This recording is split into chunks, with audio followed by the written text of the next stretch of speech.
안녕하세요. 저는 어렸을 때 부모님이 다 돌아가시고 할머니와 단둘이 살았어요. 하지만 우연한 계기로 미국 양부모님에게 입양이 되어 학창 시절을 미국에서 자랐답니다. 연로하신 할머니는 제 미래가 그래도 할머니와 함께하는 것보다 더 큰 나라에서 좋은 것을 보고 행복하게 살기를 바랬기 때문에 초등학교 들어가기 전 미국으로 들어가게 되었어요. 하지만 항상 할머니가 너무 보고 싶었고 양부모님은 정말 좋으신 분들이었기에 20살이 되자마자 제가 한국에 나가 사는 것을 허락해 주었어요. 그렇게 한국에 나와 할머니와 재했을 때 얼마나 기뻤는지. 솔직히 절 입양을 보냈지만 할머니가 하나도 원망스럽지 않았어요. 그저 손녀딸 좋은 세상에서 살게 해주고 싶은 마음이었으니까요.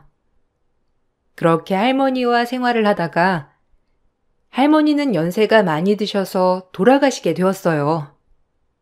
한국보다 미국이 더 낯설진 않았지만 그래도 한국에서 뭔가를 시작해 보겠다는 마음 하나로 할머니가 돌아가신 후에 한국 기업에 취직을 하여 일을 했답니다. 그곳에서 평생의 짝이 되어줄 남편을 만났고요. 한국에 아무도 없었기 때문에 남편을 만난 것이 아주 큰 행복이라고 생각했어요. 그리고 저희는 금방 사랑에 빠져 결혼을 준비했죠. 부모님은 그럼 안 계시는 거야? 난 아버지가 안 계시거든. 엄마랑 형이랑 셋이 살았어. 그동안 별의별 일이 많았지 뭐. 날 낳아주신 분들은 그렇지. 그렇구나. 힘들었겠다. 그래도 우리 둘이 성격적으로도 잘 맞으니까 결혼하면 잘 살 수 있을 거야. 당연하지. 너 혼자 이렇게 있는데 내가 너의 가족이 되어줄게. 나한테 언제나 의지하면 돼. 알겠지? 우리 잘 살아보자. 한국에서 외로웠는데 그래도 당신 같은 좋은 사람을 만나서 가정을 꾸리게 되니 너무 기뻐. 앞으로도 우리 잘 지내보자. 아버지가 안 계시는 남편이 안쓰러웠고 저 역시 오래 홀로 생활을 했기 때문에 그런 남편을 이해할 수 있었어요.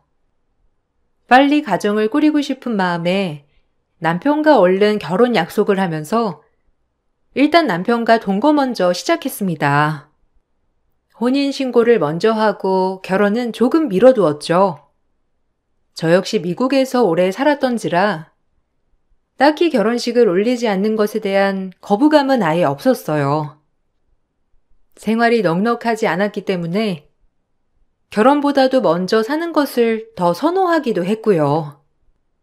그렇게 저희는 혼인신고를 한 채로 결혼관계를 이어나가기 시작했어요. 미국에 계신 양부모님들도 오히려 한국에 이렇게 사랑하는 사람이 생겼다고 하니 참 좋아하더라고요. 외롭지 않겠다고 말이죠. 식은 안 올렸지만 시댁 식구와는 따로 소박하게 약혼식도 치렀기 때문에 간단한 결혼식을 했다고 생각이 들었어요. 그리고 부모님이 한국에 나오고 조금 더 우리가 자리를 잡으면 그때 결혼식을 해도 되겠구나 하는 마음이었어요. 조그마한 집에서 시작한 신혼생활은 처음엔 재밌었지만 시어머니와 시아주버님을 보면 볼수록 좀 저와는 맞지 않는다 생각했어요. 아등바등 살아봤자다. 인생 한 방이야. 내 주변에도 아주 땅 조그만 거 하나 사서 그게 땅값이 엄청 올랐다지 뭐니. 그래서 반지하 살다가 고급 아파트로 이사 갔잖니. 아니 너무 현명하지 않아? 지금 같은 세상에 개미처럼 살아가면 뭐하니? 어차피 티끌 모아 티끌이다. 인생 진짜 한 방인데 뭐 할 거 없을까? 진짜 제대로 된 한 방 말이야. 에이, 어머님. 그건 소수의 얘기죠. 요즘은 로또나 이런 것도 당첨 금액 많지도 않아요. 물려받은 재산이나 큰 건물, 그리고 땅이 없으면 그냥 이렇게 열심히 사는 게 제일 좋은 것 같아요. 별 수 있나요? 우리 지금 생활 괜찮잖아요. 넌 어쩜 이렇게 포부가 작니? 보고 배운 게 없어서 그런가? 참 소박하다. 난 좀 대들보 있는 여자가 좋았는데, 에휴. 요즘 여자들 같지 않게 재수 씨도 은근히 보면 참 소탈하단 말이에요. 하긴 결혼식도 안 올리고 소박하게 혼인신고만 하고 사는데 딱 보면 알죠, 소탈한지. 그래도 인생은 한 방인 건 맞아요, 진짜. 연예인들 봐봐요. 가난했다가 몇백억 건물주 되는 거 보면. 그러게나 말이야. 아주 인생은 한 방이란 걸 잘 보여주는 거지, 안 그러냐? 우리 둘째도 받쳐줄 처가 하나만 잘 만났으면 인생 피는 건데 끼리끼리 만나가지고 저렇게 아등바등 사는 거 보면 참 안쓰럽단 말이야. 뭐 우리도 없는 형편에 뭐라고 할 순 없지만. 시어머니와 시숙은 그렇게 늘 한 방 한 방 노래를 부르고 살았어요. 그러던 어느 날 남편과 식사 도중 전화벨이 울리더라고요. 남편은 황급히 전화를 받고 나갈 준비를 했고 전 이 저녁에 무슨 전화인지 놀라서 물어봤는데 그 내용에 기가 찰 따름이었어요. 어디서 전화가 왔길래 그렇게 헐레벌떡 나가는 거야? 이 밤에. 아니 당신 무슨 일인데? 걱정되잖아. 얼른 말해. 형이, 경찰서에 있다네. 내가 얼른 가봐야 할 것 같아. 보호자랍시고 나한테 전화가 온 것 같은데 가봐야지. 뭐? 아주버님이? 아니 왜 이 시간에 경찰서를... 뭐 어디서 시비 붙으셨나? 나도 같이 가. 당신 혼자 어떻게 간다는 거야? 아니야. 너 이런 것까지 신경 안 써도 돼. 내가 이런 꼴까지 보이고 너한테 체면이 말이 아니다, 정말. 미안해. 그렇게 남편을 따라 나섰고 경찰서에 도착해보니 시숙은 돈놀이장을 드나든 혐의로 붙잡힌 것이었어요. 일단 순순히 모든 정황을 인정했고 도주의 위험이 없어 불구속 수사를 당했죠. 그리고 보호자한테 인계가 된 거예요. 그 모습을 보자니 너무 한심하더라고요. 뭐 하나 번듯한 직업도 없는 아주버님이 하다하다 놀이장까지 드나드는 모습을 보니 정말 말이 안 나왔어요. 그리고 사랑하는 남편, 가족이라는 것이 제가 어찌할 수 없겠더라고요.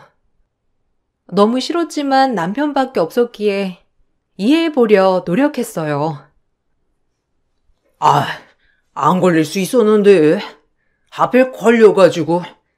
재수씨, 걱정시켜서 죄송해요. 내가 진짜 한 방에 우리 집 다 일으키려고 했는데.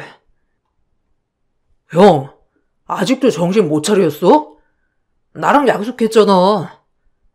형도 이제 번듯이 취직하고 장가 가야지. 그러니까 제발 좀 그만해. 야, 임마. 형이 우리 집 일으키려고 한 것도 모르고 그렇게 훈계할래? 너 이 형을 못 믿어서 그러는 거야? 걱정 마. 내 머릿속에 아이디어가 한 870개 정도는 있단 이 말이야. 미천 벌려고 이런 거지. 뭘 시작하려면 미천이 있어야 할 거 아니야? 아주버님, 그래도 그렇죠. 이 말 틀린 거 하나 없어요. 사람들이 왜 일을 하면서 열심히 살겠어요. 안 그래요? 재수씨, 죄송합니다. 뭐 이해해 주세요. 제가 나중에 크게 한 방 일으킬 테니 그때까지 그냥 모른 척 눈 감아 주십시오. 정말 한 방이 일어날까요? 그러다 한 방 맞을까봐 걱정이네요, 아주버님. 이제 나이도 많이 차셨고 걱정돼서 그래요. 제 말에 대꾸는 없으셨어요. 그래도 제 앞이라 그런지 창피한 모양이더라고요. 남편도 면목이 없는지 저한테 구구절절 설명을 하는데 뭐 어려서부터 없이 살아서 형이랑 엄마가 저렇게 한 방 한 방 노리는 거다 이러면서 말이에요. 어려서부터 아버지 잃고 진짜 없이 살았어. 그래서 엄마랑 형이 좀 돈에 예민하기도 하고 항상 한 방을 노리는 거야. 그래도 그렇지. 없이 사는 사람들 다 성실하지 않은 거 아니잖아. 자기가 뒷감당 할 수 없으면 따끔하게 얘기해. 그게 가족이지. 그러려고 하는데 그래도 형이랑 엄마 힘들게 살아온 거 보면 입이 잘 안 떨어져서 그래. 네가 조금만 이해해줘. 이제 안 그럴 거야. 남편은 저보고 이해하라고 했고 저도 남편을 사랑하였기에 그래 남편이 그러지 않는 게 어디냐 싶어 참았어요. 눈에 띄게 저에게 뭐라고 하는 것도 아니고 그저 본인들의 가치관이 인생 한 방인 것을 내가 뭐 어찌하리라는 생각으로 말이에요. 하지만 저에게 영향이 가지 않을 것 같던 행동들이 차차 영향을 끼치더라고요. 저희 할머니가 돌아가시면서 저에게 남겨주신 조그마한 아파트가 부동산 시장의 폭등으로 자그마치 4억이나 올랐어요. 너무 예전에 물려주셨던 거라 지금은 전세를 주고 있었는데 가격이 오르니 정말 할머니한테 너무 감사하더라고요. 마침 전세 계약도 끝났겠다. 저희도 집을 새로 구해야 했기에 할머니가 물려주신 집으로 들어가면 되겠다고 생각을 했어요. 그렇게 남편에게 모든 것을 털어놓았는데 남편은 제가 작은 아파트 하나를 가지고 있다고 하자 표정부터 달라지더라고요. 뭐 사실 저였어도 갑작스러운 말에 놀라긴 했을 것 같지만요. 우리 집도 빼야 하고 마침 전세 준 집 계약도 끝나간 판에 할머니가 남겨주신 건데 우리가 이 집 들어가서 살면 어떨까? 진짜? 와, 대박. 너 아파트 있었어? 왜 말 안 했어? 당연히 가야지. 그럼 우리 갑작스럽게 돈방석에 앉은 거네? 에이, 그 정도는 아니고 그래도 빚이 아니니까 편하게 살 수 있는 정도지. 우리 이제 결혼도 제대로 하고 아이도 낳으려면 돈 들어갈 때 많잖아. 그래서 할머니한테 너무 고마워. 그러니까 자기도 얼른 이사업체 알아보거나 해봐. 남편은 우리만의 집이 생기는 걸 참 좋아했고 이 소식은 시댁 기회까지 들리게 되었어요. 시어머니와 아주버님도 제가 가지고 있는 아파트에 참 많이 관심을 가지더라고요. 그도 그럴 것이 한 방 한 방 노리던 분들이었기 때문에 이렇게 집값이 3배 이상으로 뛰자 저희 집에 관심을 갖는 것은 당연했죠. 이때까진 그냥 조금의 관심이라고만 생각하면서 별 신경 쓰지 않았어요. 어머, 이래서 내가 한방이라는 거다. 개미들이 집 살려고 돈 모아봐. 어디 몇 억을 벌 수나 있어? 너 앉은 자리에서 얼마 벌었니? 아이고, 이런 것도 다 복이라니까. 우리 아들이랑 결혼했으니 그 지분이 다 우리 아들께 되는 것도 맞는 거지? 당연하지. 둘이 부부인데 공동 재산이지. 그러니까 그 말은 즉슨 우리에게도 그 지분은 있다 이 말씀이야. 네? 농담도. 할머니가 저 주신 건데 이게 어떻게 이해한테 해당될 수 있겠어요. 물론 부부지만 그래도 전 무조건 이랑 공동명의할 생각은 없어요. 할머니도 그걸 원하시지 않을 거고요. 그러니까 어머님이랑 아주버님도 너무 다른 생각은 마세요. 조금 부담스러운 건 사실이네요. 이 집은 그냥 할머니 그 자체라고 생각할 거니까요. 너 이럴 때 보면 미국에서 살다 온 게 참 티난다. 애가 한국 정서랑 안 맞아. 가족이 괜히 가족이겠니? 이런 게 가족이지. 가족이어도 되는 게 있고 안 되는 게 있는 거죠. 아무튼 저는 이 집으로 뭐 할 생각 전혀 없으니까 기대하지도 마세요. 허영심이 많은 분들이었기에 이렇게 딱 잘라 얘기해 주었어요. 이 얘기를 하니 시어머니와 아주버님은 표정이 굳더라고요. 그러거나 말거나 이렇게 대놓고 말을 해야 한다고 생각했어요. 혹시라도 제 집에 눈독 들이지 않게 하기 위해서요. 하지만 남편의 생각은 좀 다르더군요. 이 부분에서 좀 많이 부딪히게 되었는데 아무래도 본인 핏줄이라 그런지 굉장히 챙겼어요.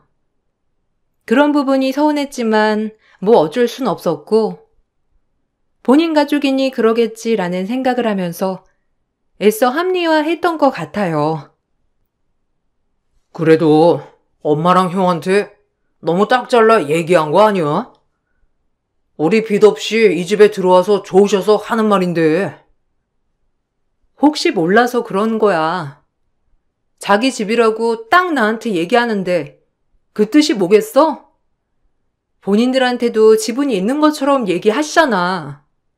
난 그게 싫어서 그랬던 거고. 이 집은 우리 할머니가 마지막으로 남겨준 거야. 그러니까 당신도 그러려니 해. 제가 완강히 얘기하자 남편도 역시나 아무 말도 못하더라고요. 그런 저를 시어머니는 아주 못마땅히 생각하였죠. 아무래도 제 집을 팔아서 뭔가를 해볼 수 있으면 해보겠다는 심산으로 계속 저와 남편을 찔러보았는데 정말 불쾌했어요. 독한 것? 너 그러는 거 아니다. 우리가 너한테 얼마나 잘해주니? 여기니 홀몸뚱이 하나 걷어준 것도 우리인데 그렇게 우리한테 야박할 수 있는 거야? 내가 진짜 속상해서 말이 다 안 나온다 아주.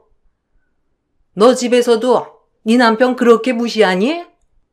우리한테 이 정도면 남편한테 어떻게 할지는 뻔히 보이는 거 아니야? 나 진짜 너한테 섭섭한 게 한두 가지가 아니야. 어머님, 뭐가 섭섭하시다는 거예요? 제가 억지를 부리는 것도 아니고 그저 우리 할머니가 준 제 집인데 이걸 가지고 왜 섭섭하다고 하는 건지 모르겠어요. 전 그게 더 이해가 안 가는데요? 아무리 섭섭하다고 하셔도 이건 어쩔 수 없는 문제라고 봐요. 한국에서 너같이 부모도 없는 애를 걷어준 것만으로도 큰 은혜인 거 모르겠니? 넌 평생 가족이 생긴 건데 꼭 돈 가지고 그래야겠어? 나 원참 진짜 나 너무 섭섭해 너한테. 내가 너를 얼마나 딸처럼 생각하는 줄 아니?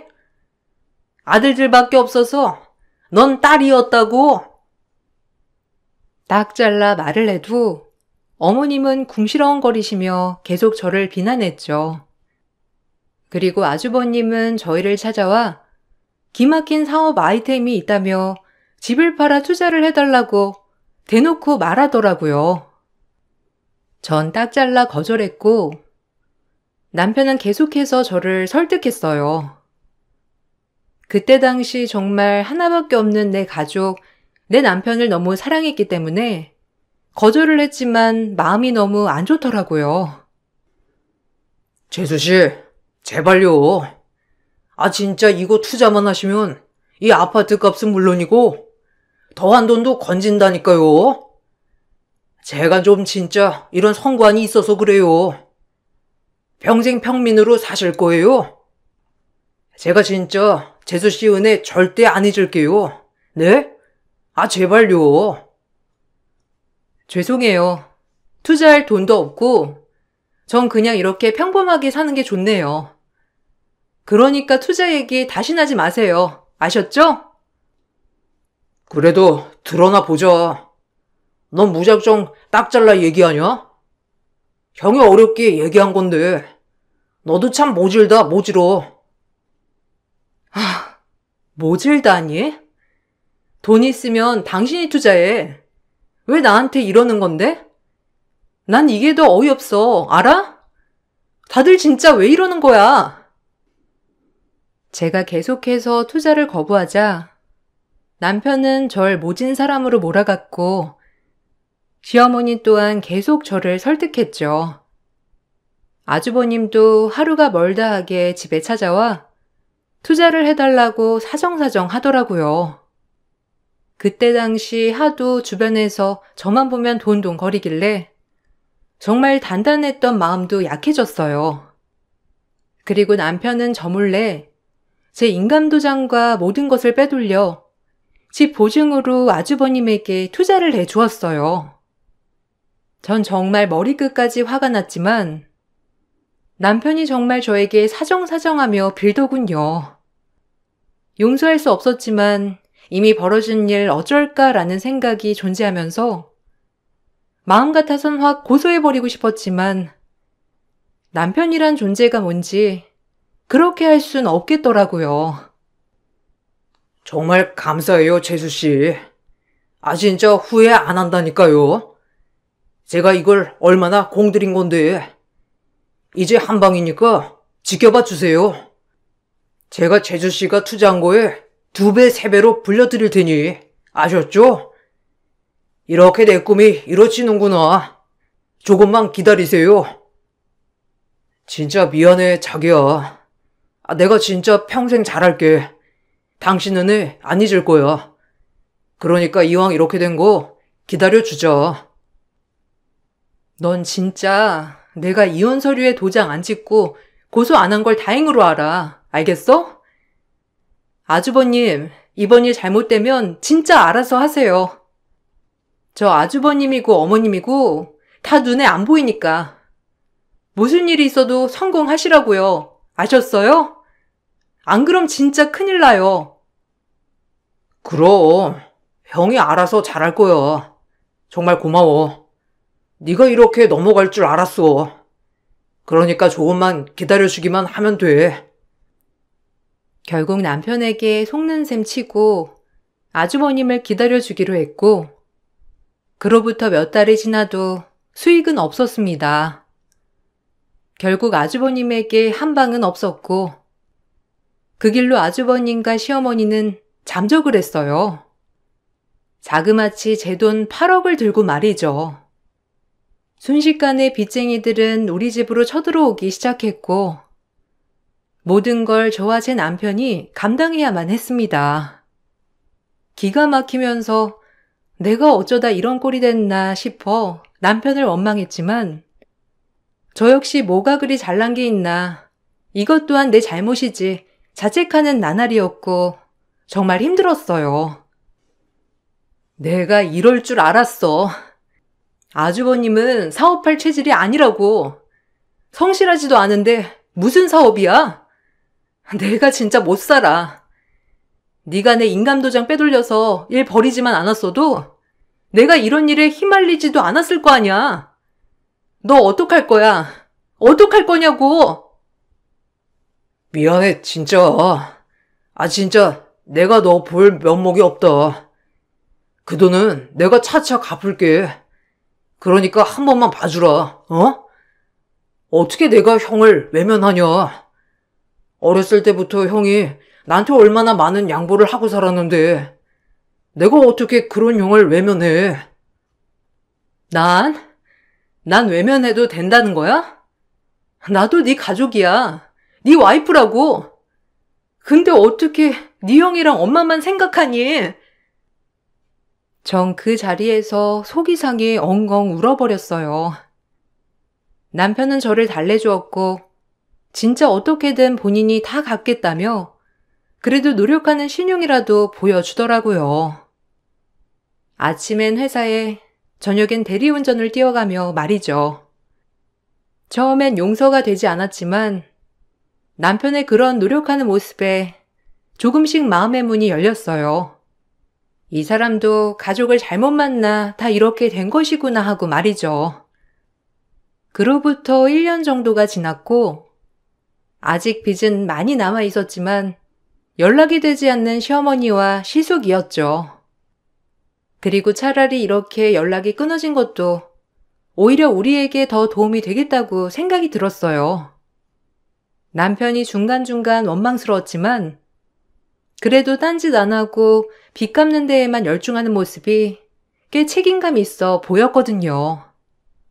그러던 중 회사 일이 끝나 집으로 들어왔는데 거실에 시숙과 시모가 버젓이 앉아있는 것이 아니겠어요? 너무 황당하고 말이 안 나와서 그냥 쳐다만 보고 있었습니다. 알고 보니 남편은 저 몰래 계속 시숙과 시어머니와 연락을 하고 있었던 것이었고 그저 저만 모르게 쉬쉬하며 살아가고 있었던 거였는데 전 이 사람들에게 가족도 아니었더라고요. 가족이면 절대 이렇게 대할 순 없다고 생각했고 너무 황당해서 말이 안 나왔어요. 오랜만이다. 그동안 잘 지냈니? 우리 하도 숨어 다니느라 여기 와보지도 못했어. 그래도 얼굴 좋아 보이네. 재수씨, 면목 없는데 그래도 찾아왔어요. 저희가 갈 데가 없거든요. 재수씨한테 뭐라 드릴 말씀은 없지만 그래도 제 동생을 봐서라도 이번 한 번만 눈 감고 넘어가 주세요. 네? 제가 이렇게 간절히 부탁드릴게요. 뭐 사람이 실수할 수도 있죠. 실수요? 사고는 사고대로 치고 지금 이제 와서 실수? 안 미안하셨어요? 저희가 어떻게 버텼는지 알아요? 정말 너무하네요. 사업하는 사람이 8억이 돈입니까? 그래도 지금 재수씨랑 동생이 잘 벌어서 갚고 있잖아요. 가족이 다 그런 거죠. 그래, 넘어보라고 하지 마라 진짜. 사람이 실수할 수도 있는 거지. 그리고 가족끼리 뭘 이런 걸 가지고 그런다니 정말.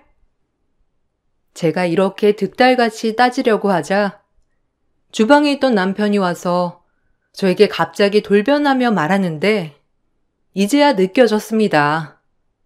이 사람에게 가족이란 제가 아닌 어머님과 아주버님 단 둘뿐이라는 것을요. 그저 저는 같이 사는 동거인 그 이상도 아니었죠. 뭘 그렇게 떽떽거려. 엄마랑 형 오랜만에 와서 좀 쉬려고 하는데 너 너무한 거 아니냐? 엄마랑 형이 얼마나 미안하겠어. 그냥 좋게 좋게 생각해. 가족이 원래 이런 거지. 당신 저 세상 건 친정 식구다 생각해. 친정 식구가 그랬다고 해도 이럴 거야? 뭐라고? 지금 그걸 말이라고 하는 거야? 내가 그동안 너한테 속고 살았구나 정말. 그리고 친정이 멀리 갔댔지 없다곤 안 했어. 작작해. 넌 그냥 고아나 마찬가지잖아. 적당히 형이랑 엄마가 너한테 미안해할 때 받아주란 말이야. 떽떽거리지 말고. 그래야 우리 집에 붙어 살 수 있어. 너 가족 필요하지 않아? 이 외로운 곳에서 가족 하나 없이 어떻게 살려고 그래? 그러니까 그만해. 그러게나 말이다. 내가 네 친엄마다 생각하면 얼마나 좋아? 어차피 없는 가족 우리가 가족 해준다는데 저런다. 가족이 이렇게 등쳐먹고 그러니? 내가 너네한테 가족이긴 해? 진짜 웃긴다. 이혼해. 그리고 나 몰래 대출받은 거 다 용서 안 해.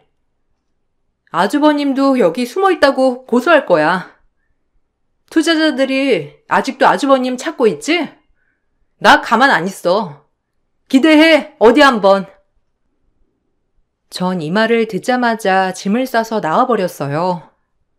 더 이상 남편과 살 이유가 없어졌고 이제야 저에게 본색을 드러내는 것 같았거든요.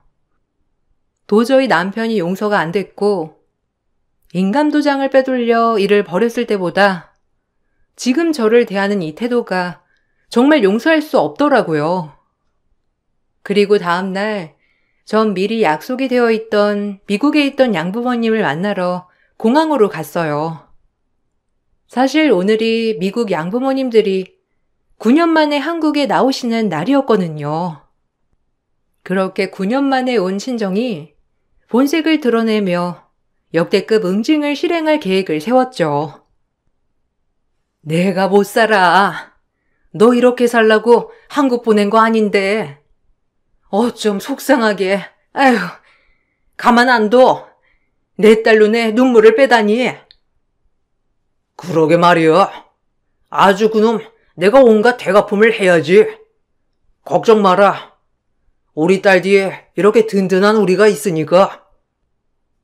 너무 미안해.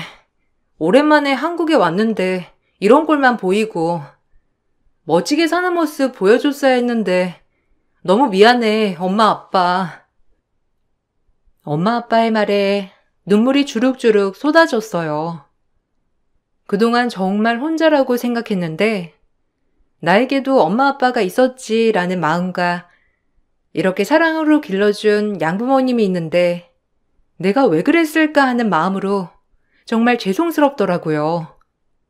꾸역꾸역 한국에서 내 가족, 내 사람이라고 믿었던 사람에게 허무한 감정이 들자 피도 안 섞인 저를 이렇게 무한으로 사랑해주는 양부모님에게 죄송했어요. 너무 미안해, 엄마, 아빠. 이렇게 날 사랑해주는 사람들이 있는데 내가 왜 그랬을까? 엄마, 아빠, 너무 미안해, 정말. 이렇게 엄마, 아빠한테 좋은 모습을 보여줬어야 했는데 이렇게밖에 못 살아서 너무 미안해. 엄마, 아빠가 나 사랑으로 길러줬잖아. 그런 말 하지 마. 넌 존재 자체로도 우리 사랑이야. 너 때문에 우리도 얼마나 웃었는데. 내 딸 그동안 많이 힘들었지? 그렇게 저희는 호텔방에서 한없이 회포를 풀었고 다음날 변호사를 찾아갔어요. 이혼 소송부터 시작해서 남편이 나의 인감을 빼돌려 아주버님에게 투자를 해준 것부터 변호사에게 낱낱이 얘기를 했고 부부간 인감 사용권에 대한 권리권이 있다고 볼 수 있다고 하더라고요. 그래서 그렇게 내 아파트 명의로 담보대출을 받아 빚을 진 거였죠. 그래서 당장 동사무소에 가서 인감 보호 신청을 해놓고 일단 사기죄에 대한 것으로도 소송을 걸었어요. 제 옆에 부모님이 계셨기 때문에 부모님 아는 변호사를 통해 용기 내서 소송도 시작할 수 있었죠. 그렇게 남편에 대한 소송이 들어갔습니다. 역시나 1금융권 대출은 아니었고 무려 3금융권이더라고요. 여기서만 배우자 명의로 되어 있는 아파트 대출을 담보 삼아 해줬고요. 이제야 남편이 빚을 어떻게 졌는지 낱낱이 공개가 되었습니다. 정말 기가 막히면서 이렇게까지 해서 형한테 투자를 해줬다니. 남편은 법원에서 소장이 날아가자 노발대발 연락이 왔고 시어머니와 아주버님 또한 남편에게 소장이 날아가자 안절부절 난리가 났어요. 네가 어떻게 나한테 이럴 수가 있어? 나 네 남편이야. 그리고 너한테 하나밖에 없는 가족이라고. 근데 꼭 이래야겠어? 가족 같은 소리 하네. 그래서 이렇게 등쳐먹었니? 나 절대 가만 못 있어. 그리고 너네 엄마, 너네 형 다 가만 안 둘 줄 알아. 너 혼자 이 한국에서 뭘 할 수 있을 것 같은데. 너 혼자잖아, 네 인생. 그런데 그렇게 많은 걸 진행한다고? 미안한데 내가 가족이 왜 없어? 말했잖아. 친정 식구 멀리 있다고. 이제 내 가족 걱정 안 해줘도 되니까 니네 가족 걱정이나 해. 너 어떻게 이럴 수가 있어? 홀몸뚱이 이렇게 걷어줬는데 꼴랑 그 돈 몇 푼으로 지금 이렇게 법으로 가보자는 거야? 홀몸뚱이 같은 소리. 내 뒤에 엄마도 있고 아빠도 있다. 내가 왜 혼자야? 그래서 지금 나를 이용했니? 가만 안 둘 줄 알아. 결국 시어머니와 아주버님은 사기죄로 고소가 되었고 남편 또한 사기죄와 정신적 피해 보상에 대한 금액을 지불해야 했어요. 그리고 시어머니를 제외한 아주버님은 여러 사람한테 투자 목적으로 사기를 친 죄로 결국 징역을 살게 되었고 남편 또한 제 인감을 빼돌려 담보대출을 받았기 때문에 그 죄를 피해갈 수 없었어요. 다만 이혼 후 재산 분할을 하여야 했기 때문에 남편의 빚도 나눠지게 되더라고요. 정말 이 부분에서는 억울했지만 그래도 남편이 저에게 주어야 하는 위자료가 더 큰 금액이었기에 사실상 빚이 남진 않았죠. 남편만 빚더미에 앉게 되는 꼴이었어요. 그래도 빚이 없어지니 마음은 편했어요. 그렇게 서로만 애틋한 이 가족들에게 피해 보상을 받고 이혼까지 마무리하고 나서야 싸움이 끝이 났습니다. 미국 부모님들은 제 일이 끝날 때까지 한국에 같이 머물러 주시며 저를 응원해 주었어요. 덕분에 멘털이 무너지지 않고 싸울 수 있었죠. 아마 아무도 없었다면 또 마음이 약해져 중간에 중도 포기했을 수도 있어요. 그리고 이번 일을 계기로 정말 돌아가신 할머니에게 죄송한 마음과 고마운 마음이 공존하더군요. 이렇게 혼자 남겨지지 말라고 입양을 보내주신 건가 하는 마음과 할머니가 남겨준 집마저 지키지 못한 손녀딸, 죄송스러운 마음으로 두 가지 마음이 공존했어요. 내 아들들 그렇게 벌 주니까 좋아? 이래서 없는 집 자식 거두는 게 아니랬지. 네가 어떻게 우리 아들들을 물먹여? 말은 바로 하세요. 분수에 걸맞지도 않은 것들이 내 딸 이용한 것만 생각하면 내 피가 거꾸로 솟으니까. 누가 없는 집 자식이래? 우리 딸 진짜 낳은 건 아니지만 내가 마음으로 낳았다고. 함부로 대하지 마. 그랬다간 당신 머리털 남아나지 않을 테니까. 그래, 당신 자식들 내가 아주 주먹 한 방으로 혼쭐 내고 싶었는데 그나마 둘 다 벌을 받아서 내가 잡는 거야. 알겠어? 가뜩이나 돈도 없는 집구석에서 내 주먹보다 법으로 맞는 게 더 아프겠지. 평생 돈 갖고 위자료 물고 호적에 빨간 줄 긋고 살아봐. 이 사회에서 뭘 할 수 있는지. 자식들만 봐도 아줌마도 알만하지. 어떻게 키웠는지. 그 애미의 그 아들들이겠지. 뭐야? 당신들 진짜?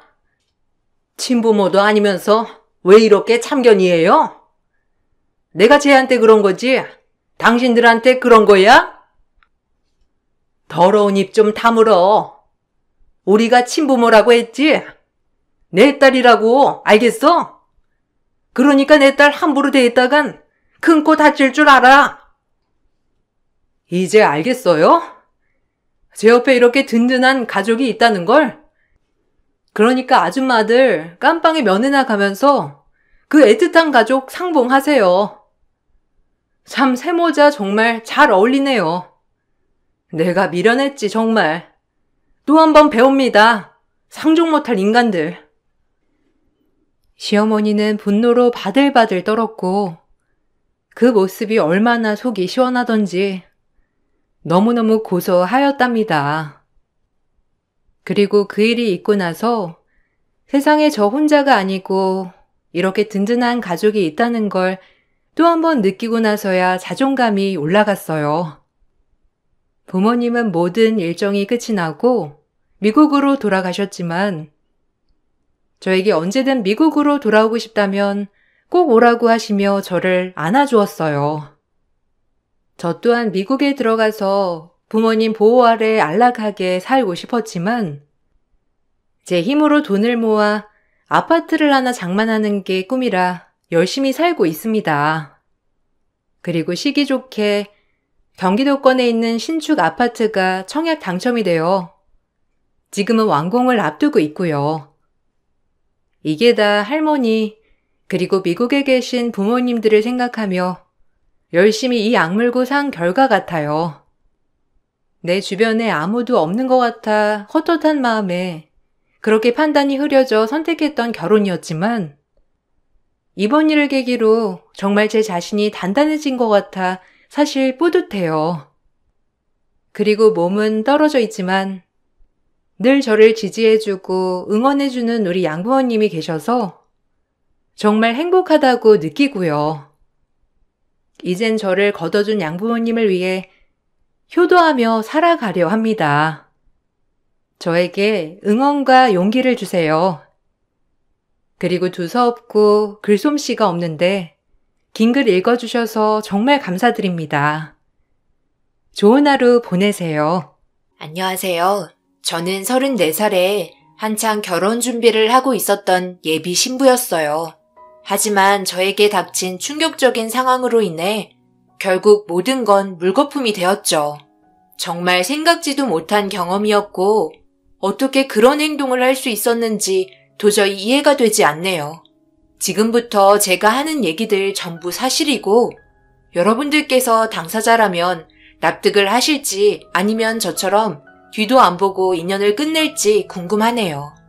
예비신랑과 만나면서 결혼까지 결심하게 되고 시부모님께 인사드리러 갔어요. 저를 워낙 궁금해 하셨고 결혼 얘기까지 나왔으니 찾아뵙는 건 당연했죠. 그래서 신경 많이 쓰고 좋아하실 만한 선물 사서 찾아갔습니다. 처음 인사드릴 때 얼굴 보자마자 반갑게 맞아주셨고 좋은 모습으로 인식이 된 것 같아 기분이 좋았어요. 우리 아들이 어찌나 여자 고르는 기준이 까다로운지 나는 우리 아들 결혼 못하는 줄 알았잖아. 그런데 이렇게 이쁜 색시 데리고 왔으니 내가 얼마나 기분이 좋아? 여자는 말이야 여우같이 생겨야 남자들이 따르는 법이야. 남자를 가지고 놀 줄 알아야 된다고. 우리 아들을 얼마나 쥐락펴락했으면 푹 빠져서 결혼까지 한다고 이 난리인지. 처음에 내가 얼마나 놀랐는데. 그런데 이렇게 얼굴 보니 내가 안심이 좀 되네. 내가 한 말은 웃자고 그런 거니까 기분 상해 말고. 처음 얼굴 보자마자 저에게 첫인상에 대해 거침없이 얘기하시는 거 보고 보통 시어머니는 아닐 거라 생각했어요. 하지만 웃는 얼굴이나 몇 번 대화해 봤을 때 전혀 시집살이 시킬 정도로 까다로운 분은 아닌 것 같았습니다. 저 온다고 그래도 맛있는 음식 한 상 차려주셨고 어색하지 않게 분위기 이끌어 주시는데 정말 감사했어요. 아버님은 워낙 말수가 적으셔서 상당히 무뚝뚝해 보였습니다.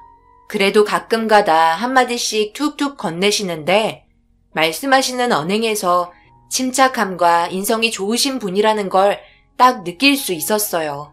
그래서 앞으로 결혼 생활이 기대가 될 정도로 제 기분도 들뜨게 되었고 앞으로 얼굴 붉히지 않고 좋은 관계를 유지하길 바랬어요.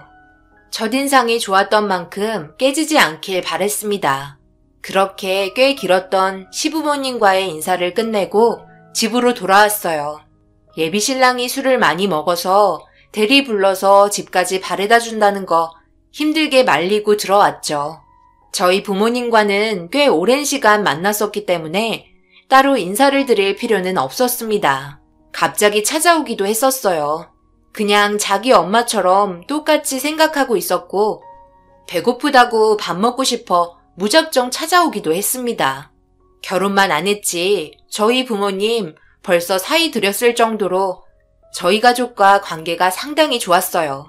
이런 식으로 노력을 해주는 모습이 항상 고마웠어요. 아무래도 나이가 있어서 결혼식을 빨리 진행했으면 한다고 어머님이 먼저 말을 꺼내셨고 저희 부모님과 대화를 통해 서로의 마음이 같으니 상견례를 빨리 하기를 원했습니다. 그런데 어머님이 결혼에 대해 확신을 가지고 있었는지 신혼집을 알아보고 계셨어요. 예비 신랑과 같이 돌아다니며 알아보고 있었고 제 마음 변함없었기 때문에 저도 같이 집을 보러 가게 되었죠. 돌아다니는 걸 워낙 좋아하셔서 저희보다 체력도 좋으세요. 한번 이사하면 꽤 오랜 기간 살아야 하기 때문에 상당히 신중했고 양가지방과 딱 중간 위치를 원하고 계셨습니다. 어머님은 사람 만나는 걸 워낙 좋아하시고 대화하는 것 또한 좋아하셔서 가족끼리 모임을 자주 가지길 바라셨기 때문에 어머님의 말대로 결정하는 게 좋을 거라 생각했어요. 어머님이 부침성이 좋으셔서 거의 퇴근하는 날이면 전화가 오시는데 개인적으로 둘이 만나 저녁도 함께 먹기도 했었습니다. 그냥 딸처럼 생각하시는 것 같아 그런 점이 너무 좋았어요. 그런데 같이 식사를 하던 도중 어머님한테 한 번도 본 적 없었던 표정을 보게 되었고 상당히 불안한 눈빛을 하고 계셔서 걱정되는 마음에 여쭤봤어요. 어머님, 무슨 일 있으세요? 핸드폰이 울리고 나서 표정이 너무 좋지 않으세요. 문제 있는 전화인 거예요? 그게 말이야. 요즘 어떤 정신 나간 놈이 나 좋다고 따라다니고 있어서 상당히 골치를 썩고 있긴 한데 그냥 조용히 처리하고 있는 중이야. 모임에서 몇 번 얼굴 보고 대화를 나눈 적이 있었는데 그게 관심이라고 생각했었나 봐. 요즘 세상 무서운 거 알지? 무턱대고 싫다고 표현하면 감정 상해서 어떤 일을 저지를지 몰라 그냥 조심히 피하고 있는 중이야. 나중에 도가 지나친 것 같으면 경찰에 신고하면 되니까 너무 신경 쓰지 마. 어차피 저러다 말 거야. 이런 적 한두 번이 아니거든. 아무래도 어머님의 밝고 부침성이 좋은 성격 때문에 주변 남자들이 많이 따르는 것 같았어요. 어머님은 나이에 비해 상당히 젊게 사시기 때문에 시선을 집중받긴 하시거든요. 그래서 이런 일들이 자주 발생되는 것 같았어요. 그래도 어머님은 항상 가정에 충실했습니다. 바람을 피우거나 골치 아픈 상황을 만들려 하지 않았어요. 아버님께서 워낙 어머님한테 잘하셨기 때문에 한눈 팔 이유는 없었습니다. 그래도 아버님이 이런 일을 알게 되면 서운해하지 않으시냐고 여쭤보니 자기 성격을 워낙 잘 알고 있어서 그렇게 생각하지 않는다며 별로 신경 쓰지 않으셨어요.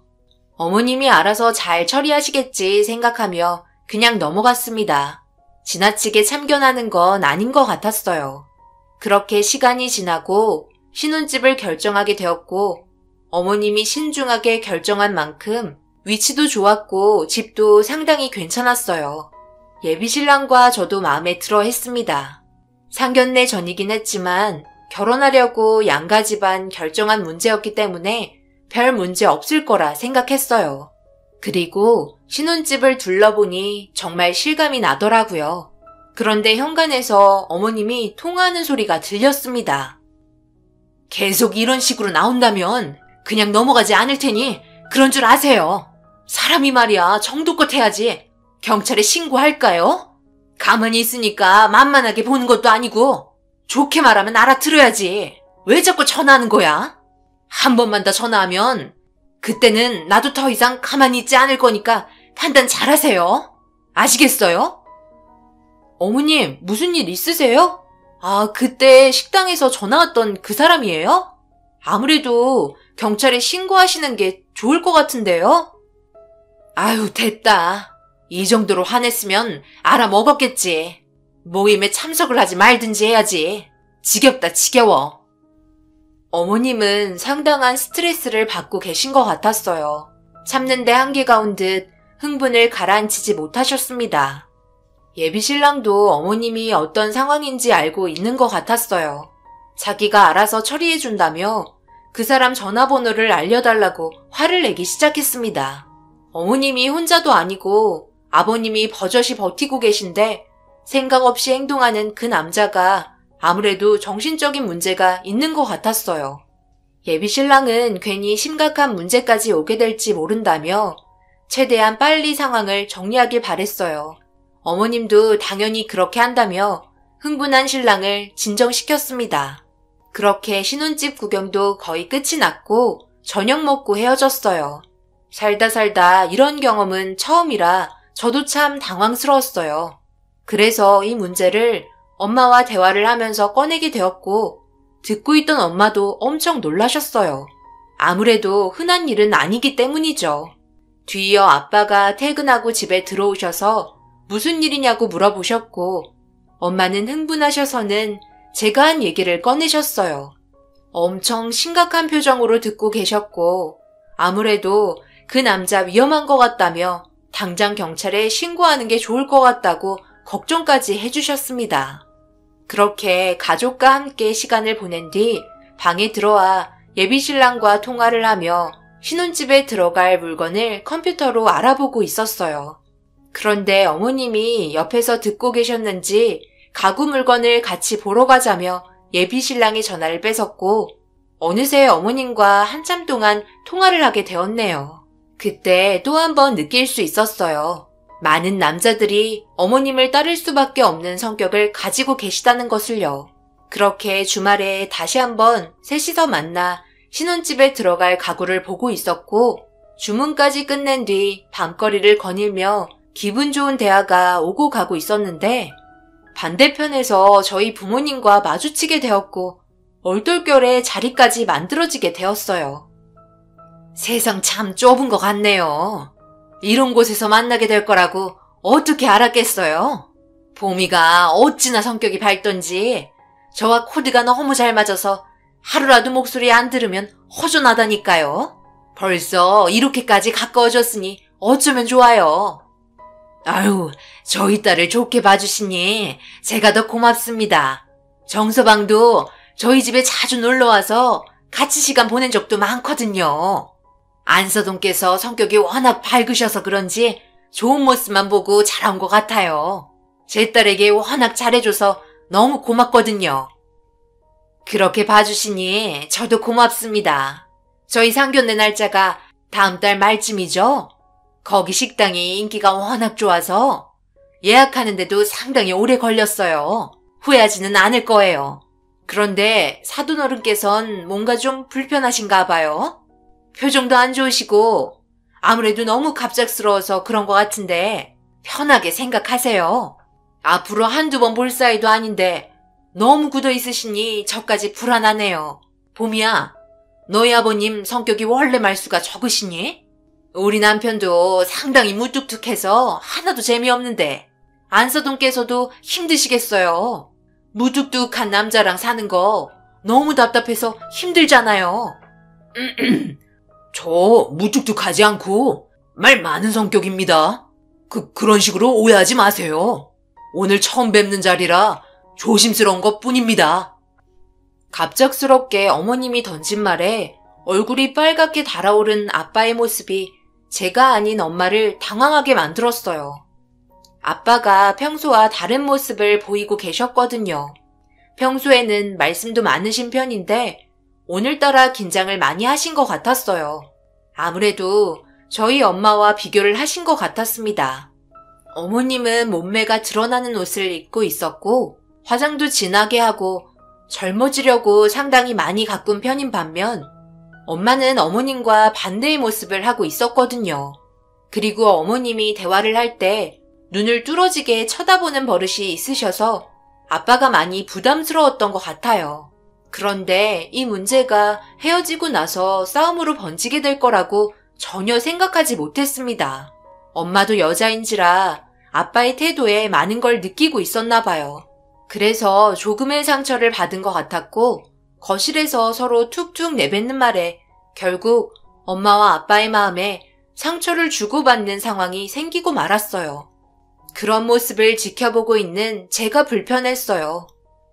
안 써둔 얼굴이 상당히 미인이시던데? 그래서 그렇게 얼굴이 빨개지셨나? 나는 화장도 안 하고 집에서 입고 있는 옷 대충 걸치고 나갔는데 안 써둔은 몸매도 좋고 향수도 뿌려서 남심을 자극했는지 고개도 들지 못하던데? 그렇게 떨렸소? 뭐라는 거야? 내가 언제 그랬다고 그래? 그냥 처음 만나는 자리이고 아무런 준비 없이 마주해서 당황한 것뿐이지. 아이고, 원래 만날 계획도 없었는데 무슨 준비까지? 그리고 당황까지 했었다고? 딱 봐도 넋 나간 듯 쳐다보던데? 나한테는 그런 눈빛 보내지도 않으면서 아주 살살 녹을 정도로 따뜻한 웃음을 지어 보이대. 남자들 하여간 다 똑같다니까. 엄마와 아빠는 서로가 느끼고 있는 감정이 달랐는지 결국 언성이 높아질 정도로 다투게 되었어요. 그런 모습들에 제 마음도 너무 불편했었죠. 결국 이 문제가 앞으로 엄청난 일을 만들게 될 거라곤 전혀 생각하지 못했습니다. 엄마의 행동이 달라졌고 아빠의 행동 또한 달라졌어요. 집에 있는데 엄마는 화장을 하고 무슨 행사 때나 입는 옷을 집에서 입고 계셨고 안 뿌리던 향수까지 뿌리셨습니다. 평소에 보던 모습이 아니라서 너무 당황했었는데 더 큰 문제는 아빠였어요. 외출이라도 할라 치면 불편해서 입지도 않는 정장에 옷을 차려입고 나가시는데 두 분 다 도대체 뭘 하시는 건지 제가 보기에 너무 이상했어요. 어머님의 영향력이 이 정도일 거라곤 전혀 생각하지 못했습니다.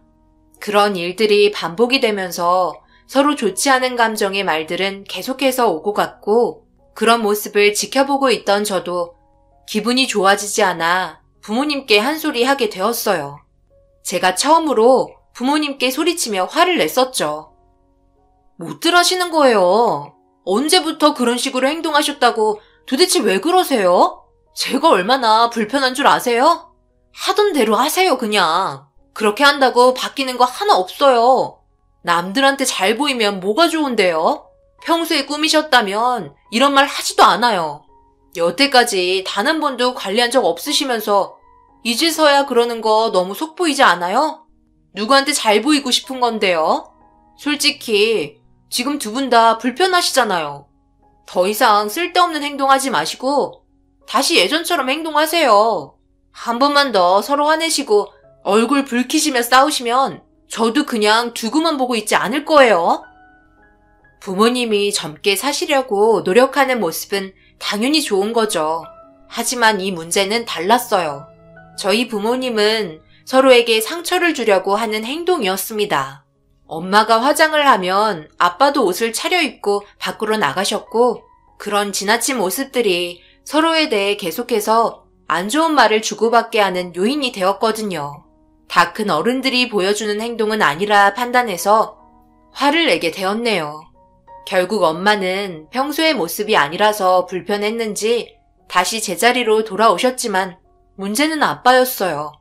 출근을 할 때도 잠시 어디에 볼일을 보러 갈 때도 행사 때나 입는 옷으로 바꿔 입고 나가셨고 점점 패션에 대해서도 많은 관심을 보이기 시작하셨습니다.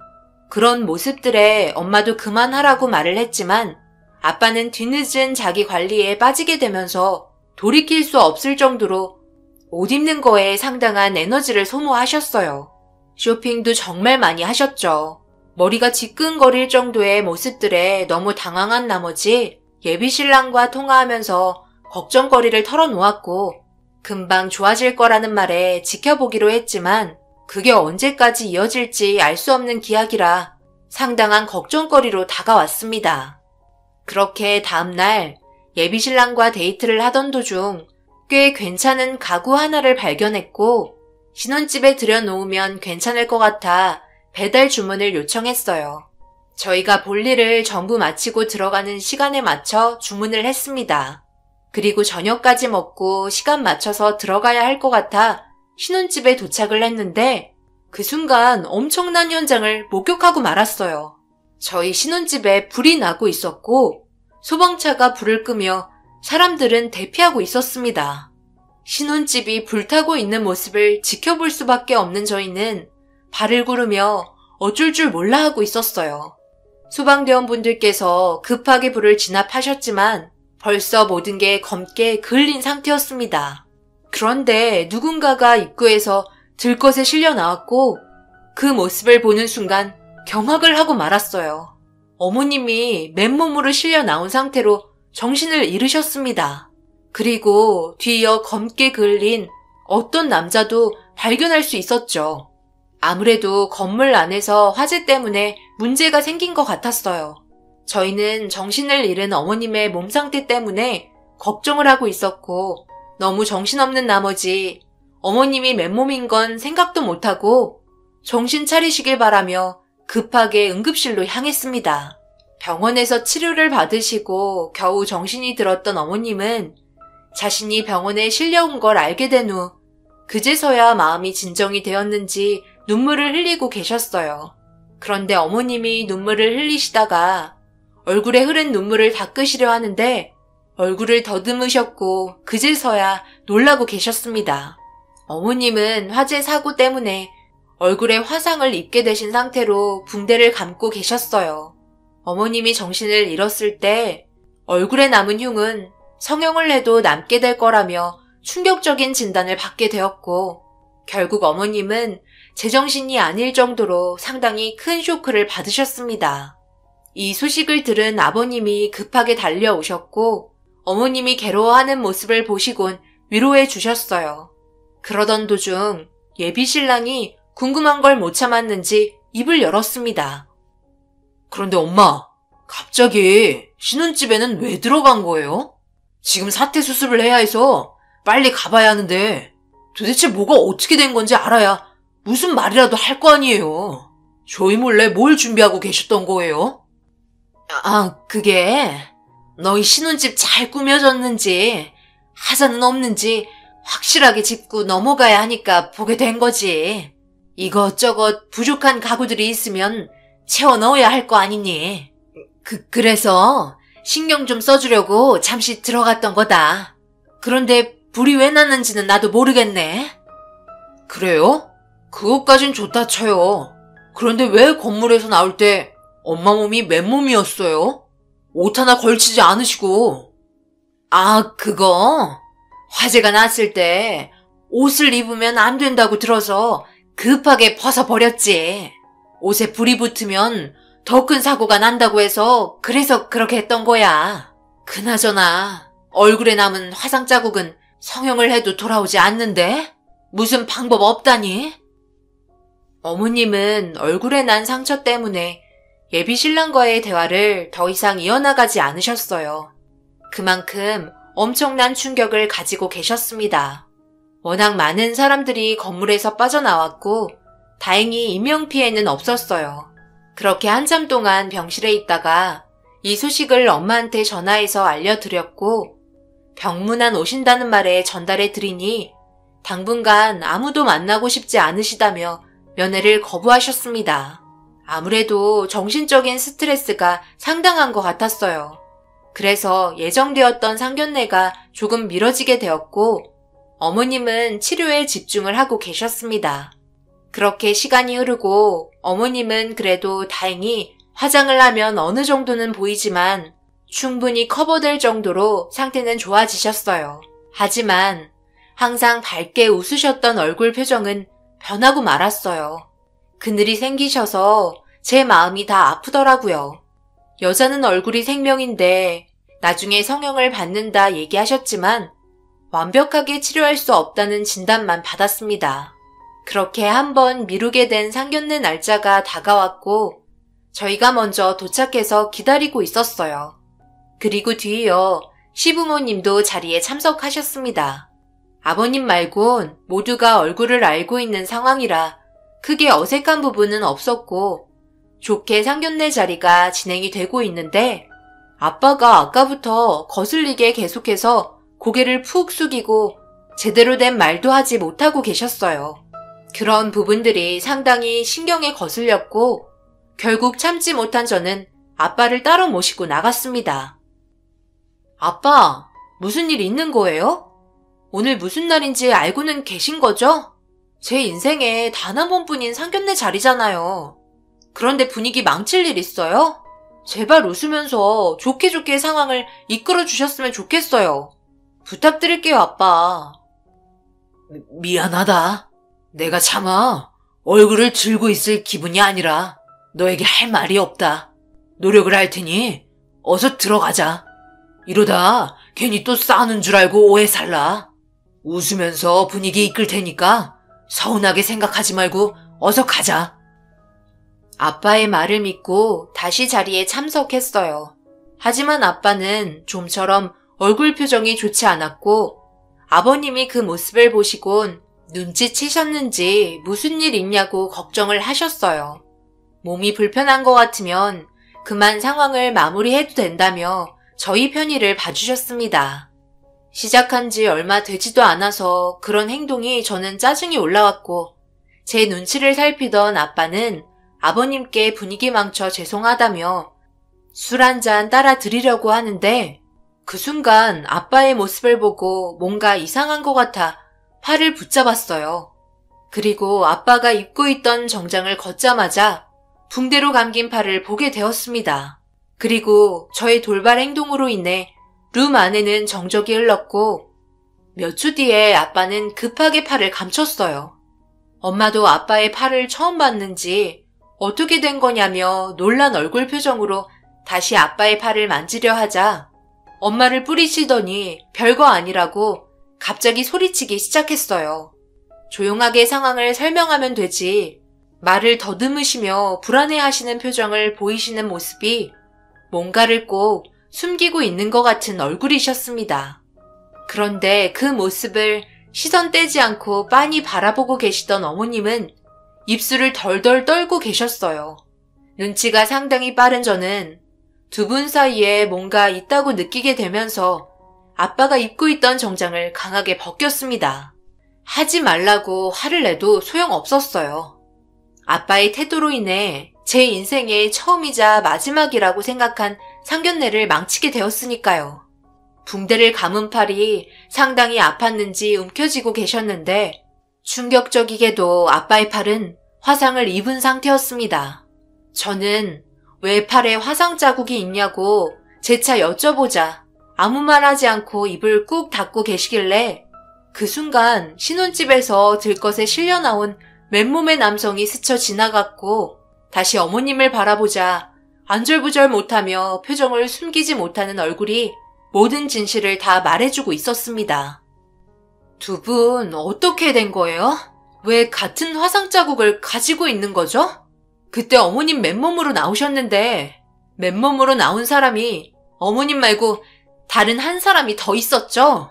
그런데 어머님 몸 상태가 너무 심해서 그 사람한테는 전혀 신경을 쓰지 않고 있었는데 구급차 타고 응급실로 향할 때 몸이 그을렸던 남자가 응급실로 향하지 않고 급하게 어디론가 도망을 가던데 그게 설마 저희 아빠였던 거예요? 응급실 가면 저희한테 발각될까봐 몰래 숨기고 계셨어요? 화상 자국 언제까지 숨길 수 있을 거라 생각했어요?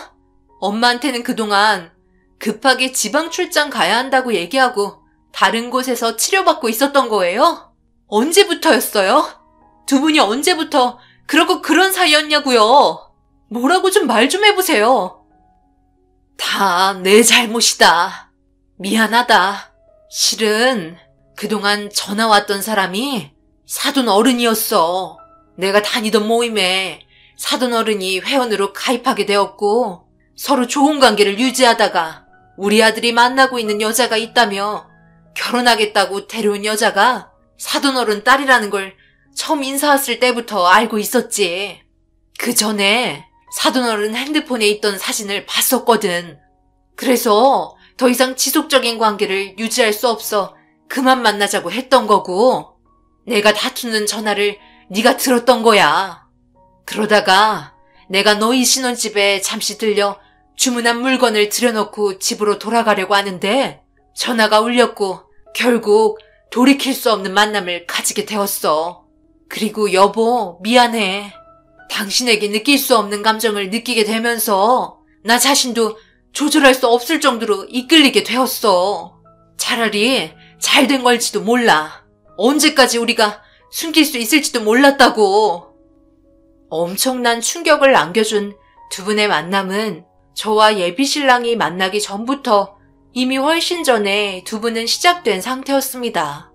아버님은 그래도 믿고 있었던 어머님에게 받은 충격 때문인지 그 자리에서 쓰러지셨고 제 옆에 앉아있던 엄마는 아빠의 멱살을 잡고 어떻게 그럴 수 있냐며 통곡하셨습니다.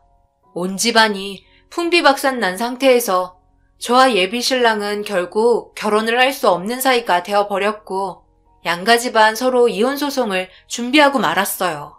저희 둘에게 엄청난 상처를 주고 이혼까지 한 상태에서 떠나버린 아빠는 엄마한테 끝까지 미안하다고 했지만 너무나 큰 수치심과 상처를 받았는지 아빠에게 손을 내밀어주지 않았습니다. 아버님 또한 마찬가지인 것 같았어요. 정말 예상하지 못했던 일들이 펼쳐지면서 서로가 진심으로 사랑하는 사이였지만 헤어질 수밖에 없었어요. 앞으로 평생 아빠 얼굴을 보며 살아갈 자신이 없어요. 그래서 2번 다시 얼굴 보고 살고 싶지 않다며 찾아오지 말라고 화를 냈습니다.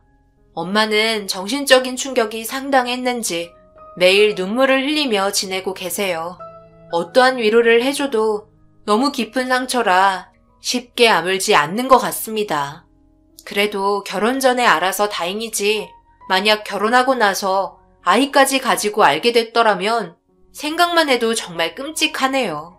예비 신랑이었던 그 사람에게 최근에 문자가 왔는데요. 어머님이 실종된 상태라 경찰서에 신고를 했다고 하더라고요. 아직까지 찾지 못한 것 같았습니다. 무슨 일이 벌어진 것 같긴 하지만 더 이상 엮이고 싶지 않아 그만 연락했으면 좋겠다고 답장한 뒤에 전화번호 삭제했어요. 그 집안이랑 계속 연락 주고받고 엮이는 건 저희 엄마에게도 계속 상처를 주는 상황이라 결정하게 되었습니다. 아빠도 분명 자기가 한 잘못에 대해서 충분히 뉘우치며 살고 계시겠죠. 저희 가정이 한순간에 무너지게 되니 마음이 너무 아프네요. 앞으로 엄마와 단둘이 살아갈 텐데요. 하루빨리 엄마 얼굴에 웃음꽃이 피었으면 좋겠습니다.